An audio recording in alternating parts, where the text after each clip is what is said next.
gaan nou vir julle leer hoe om 'n kasterolie-pak te maak op jou skildklierarea as jy dalk 'n cyst of 'n thyroid probleem of 'n goiter het, of jy sukkel om te sluk en jy het trauma hier gelok en dokter sê vir jou skildklier is nie lekker nie.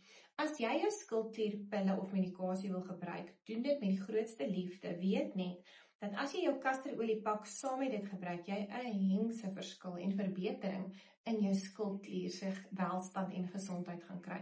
So ek gaan omdraai en ek wil nie hê my stem moet weggaan nie, maar as julle na hierdie pop agter my kyk, sien julle waar my hand nou is.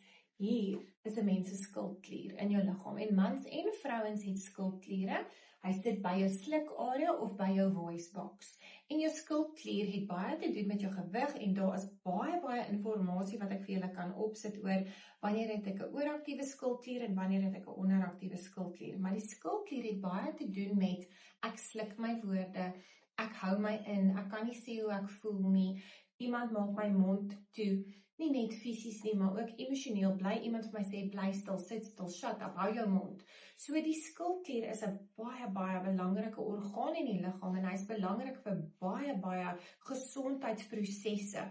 En daarom wil ek hê julle moet regtig vir aandag gee aan die welstand van julle skildklier, terwyl julle al die kasterolie gebruik, saam met enige van jou ander embaak blends. So jy kan jou embaakolie saam met jou skildklier gebruik, of jy kan jou kasterolie net so alleen gebruik.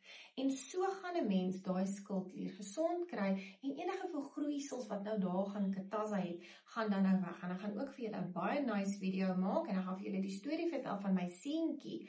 Hy word nou 12, en die man het so 5 jaar terug, wat ons noem 'n thyroglossal cyst, baie algemeen in kinders, het hy 'n thyroglossal cyst op sy stemboksie gekry, wat dokter moes uithaal, en daarna het hierdie ding bly drein in wat hulle noem 'n phobic infection, en weet julle wat, na 'n jaar se gesukkel, het ek net besluit, is nou klaar, en ek het daai man vir 4 maande lank gekasterolie pak, en daai ding het heeltemal gesond geword en reg gekom. So kyk in die volgende video, waar ek julle gaan leer hoe om die lappie te soak, en hoe om dit aan die skildklier te sit.